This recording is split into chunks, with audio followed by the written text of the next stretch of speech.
Dentro do capítulo de grandezas características das bombas centrífugas, vamos resolver o exercício número 1, que trata sobre as leis de similaridade. O enunciado do exercício nos diz: uma bomba centrífuga trabalha com água com uma vazão de 68,4 metros cúbicos por hora. O rotor de 320 milímetros gira a 1.500 revoluções por minuto e apresenta escoamento radial na entrada do rotor e pás radiais na saída. Nos pede determinar a potência teórica de elevação da bomba para um número infinito de pás e b. determinar as condições de operação de uma bomba geometricamente semelhante com diâmetro de 380 milímetros e rotação de 1.750 revoluções por minuto. A partir do enunciado do exercício, podemos extrair os seguintes dados: os dados da bomba inicial, que são a vazão de 68,4 metros cúbicos por hora, que podem ser transformados em metros cúbicos por segundo, cujo valor fica sendo 0,019, o diâmetro do rotor para essa bomba, de 320 milímetros, o número de rotações por minuto para essa bomba, que é de 1.500, o ângulo β2, já que nos diz que as pás são radiais na saída, que é igual a 90 graus, e o ângulo α1, porque nos diz que o escoamento é radial também na entrada, ou seja, α1 igual a 90 graus. Além disso, nos fornece informações de uma bomba geometricamente semelhante, que apresenta um diâmetro de rotor maior, de 380 milímetros, e um número de revoluções por minuto também maior, de 1.750 revoluções por minuto. Para determinar a parte A do exercício, precisamos de uma equação para o cálculo da potência teórica de elevação válida somente para a água, já que o fluido de trabalho, para este caso, é a água. Então, a equação para o cálculo da potência de elevação nos diz que a potência de elevação em cavalo-vapor é igual a 1.000 vezes Q, que é a vazão, vezes a altura de elevação teórica sobre 75, onde a vazão deverá estar em metro cúbico por segundo, a altura de elevação em metros, e a potência será dada em cavalo-vapor. O exercício nos fornece como informação a vazão, que é igual a 0,019 metro cúbico por segundo, mas não nos fornece a altura de elevação. Sabemos que para o cálculo da altura de elevação podemos utilizar a equação de Euler, que nos diz que a altura de elevação é igual à velocidade periférica no bordo de saída do rotor, vezes a componente periférica da velocidade absoluta também no bordo de saída do rotor, menos a velocidade periférica no bordo de entrada do rotor, vezes a componente periférica da velocidade absoluta na entrada do rotor.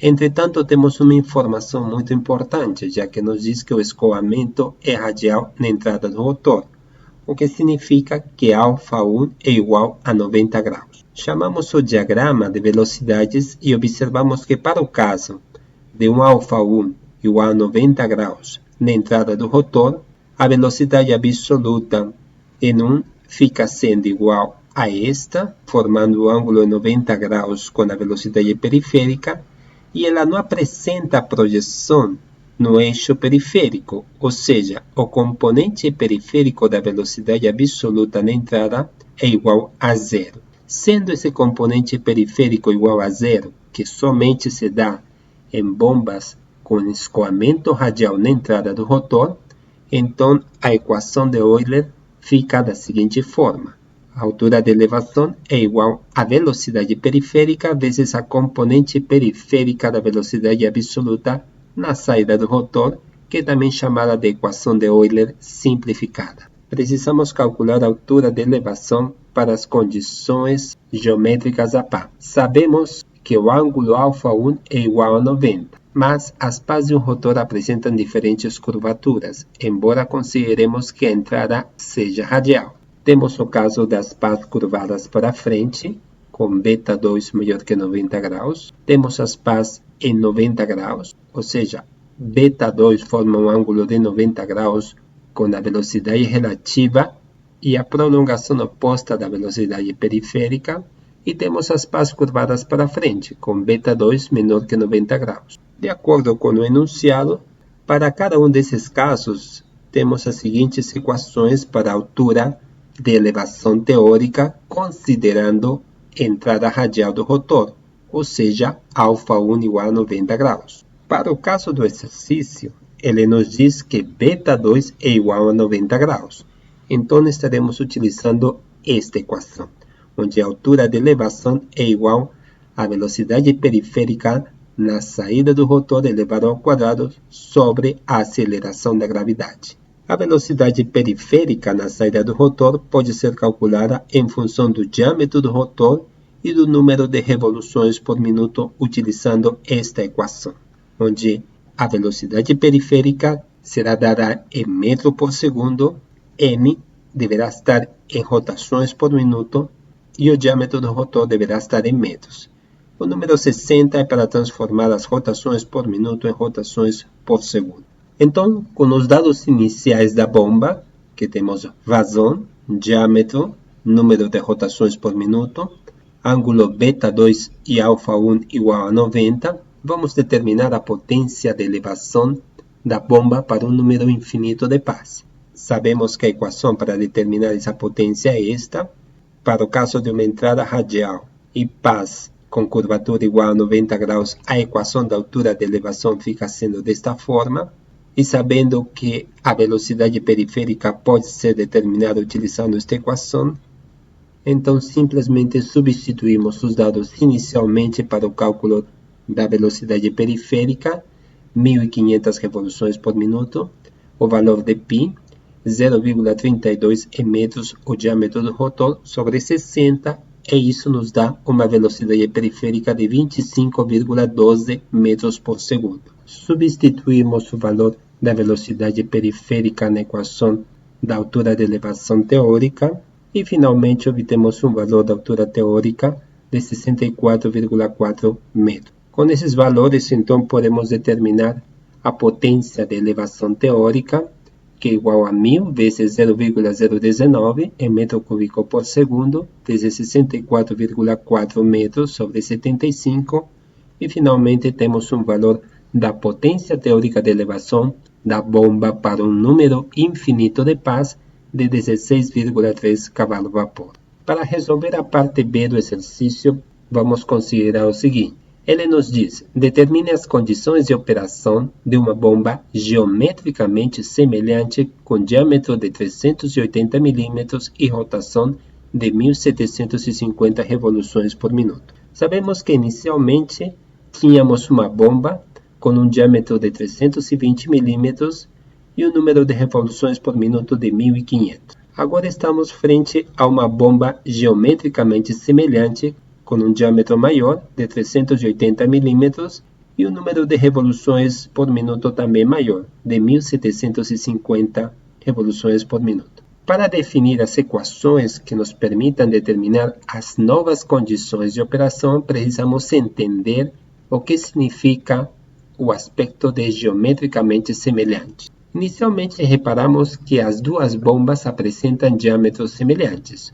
A primeira, 320 mm, e a segunda é um pouco maior, 380 mm. Então, são bombas de tamanhos diferentes. Mas a condição de similaridade indica que, embora tenhamos diâmetros diferentes e rotações por minuto diferentes, a similaridade geométrica de duas bombas obriga a que o ângulo β2 seja igual para ambas, ou seja, os módulos das velocidades periférica e relativa podem mudar, mas as direções e os sentidos dessas velocidades não podem mudar. E temos este esquema que representa duas bombas geometricamente semelhantes que estão girando com diferentes revoluções por minuto. Aqui observamos a velocidade periférica U2 com um módulo maior, já que a bomba está girando a uma maior revolução por minuto, e também observamos uma velocidade periférica U2x com uma bomba geometricamente semelhante que está operando com menores revoluções por minuto. O importante é que o ângulo beta 2 não muda. E a condição de similaridade entre os rotores fica definida quando eles apresentam diagramas de velocidades com os componentes mantendo o sentido e a direção e simplesmente mudando seu módulo. Então, existem diversas relações de similaridade que consideram diversas condições de operação. Vamos começar para bombas que apresentam diâmetro constante e número de revoluções por minuto variável. Para esse tipo de bombas, temos três equações que correlacionam a vazão e o número de revoluções por minuto, a altura de elevação, ou pode ser a altura manométrica também, e o número de revoluções por minuto, verificamos que aqui a correlação é quadrática, e a potência de elevação, ou pode ser a potência motriz, e o número de revoluções por minuto, que nesse caso a correlação é cúbica. Também temos o caso para quando temos bombas geometricamente semelhantes, onde o número de revoluções por minuto é constante, mas o que muda é o tamanho do rotor, ou seja, temos diferentes tamanhos. Nesse caso, temos três correlações. A primeira entre a vazão e o diâmetro do rotor, cuja correlação é cúbica. A segunda é a altura de elevação, que, como disse, pode ser a altura manométrica também, e o diâmetro do rotor, nesse caso a correlação é quadrada, e finalmente a potência com o diâmetro do rotor, que nesse caso a correlação é cúbica. E finalmente temos as correlações que são válidas para quando temos duas bombas que têm tanto o diâmetro do rotor quanto as rotações do rotor variáveis, onde podemos observar a equação que correlaciona a vazão, o número de revoluções por minuto e o diâmetro, sendo a correlação entre a vazão e o diâmetro cúbica.